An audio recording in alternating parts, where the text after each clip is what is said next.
So what happens when the world's highest court tells a superpower to stop an execution? Today, we're going to dive into a case that forced this unbelievable showdown between international treaties and national law, and there was a human life hanging right in the balance. And really, this whole thing boils down to one single gripping question. Can an international court actually stop an execution in the United States? I mean, does a country like the US have to obey, especially when a life is on the line? Okay, so picture this. It's April 1998. The International Court of Justice, that's the UN's top court, does something that's, well, pretty much unheard of. It issues an emergency order directly to the US government. And let me be clear, this wasn't some friendly suggestion. This was a command. Yeah, this one order was a huge deal. It set the stage for a massive clash between two really powerful forces: the authority and international law on one side and the sovereignty of a nation's own legal system on the other. And get this, the court's order was crystal clear, and it was unanimous. Every single judge agreed. The U.S. was told it had to, and I'm quoting here, take all measures at its disposal to stop an execution that was just days away. This was not a polite request. It was a direct order to intervene, now. So you have to wonder, how on earth did it come to this? Well, the fuse for this international explosion, it wasn't lit in some grand courtroom. Nope. It all started with a single, overlooked right in a jail cell in Virginia. At the absolute center of this whole story is a man named Angel Francisco Breard. He was a citizen of Paraguay. In 1992, he was arrested in Virginia. The next year, he was tried, convicted of murder, and then sentenced to death. Now, this entire case hangs on a really important international treaty, the Vienna Convention on Consular Relations. Pretty much every country has signed it, including the US, and its whole purpose is pretty simple: to make sure countries can protect their own citizens when they get into trouble in another country. And at the heart of this convention is Article 36, and it's super explicit. It says that if you arrest a foreign national, you must inform them that they have a right to contact their consulate. It's not optional. It is a guaranteed right under international law.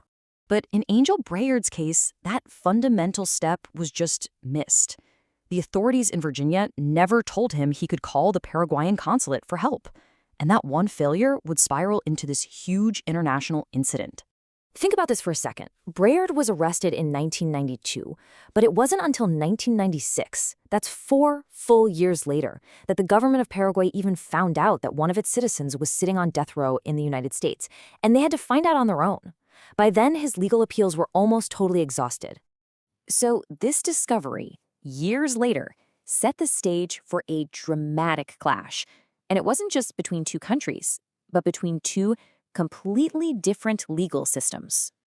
And this is where the two legal worlds just collided. Paraguay argued that this violation was so fundamental it made the whole trial invalid. They wanted a complete do-over. But the U.S. response was based on a domestic rule called procedural default. Basically, they argued that since Breard's lawyers didn't bring up the treaty issue during the original trial, they couldn't just bring it up years later on appeal. Sorry, too late. It was a classic case of an international right hitting a brick wall of national procedure. The final days were just this frantic race against a ticking clock. On April 3rd, Paraguay sues the U.S. at the ICJ. Just 6 days later, bam, the ICJ issues its stop order. The U.S. Secretary of State even gets involved and asks Virginia's governor for a delay. But on April 14th, the U.S. Supreme Court denies the final appeals, and at 10:30 that very night, the execution was carried out. This quote from the ICJ president, who was actually an American judge, it just perfectly captures the huge legal and moral weight of this moment. He voted for the order to stop the execution, but he said he did so with disquiet. It really shows that even the judges knew what a profound and difficult question they were forcing on the U.S. legal system.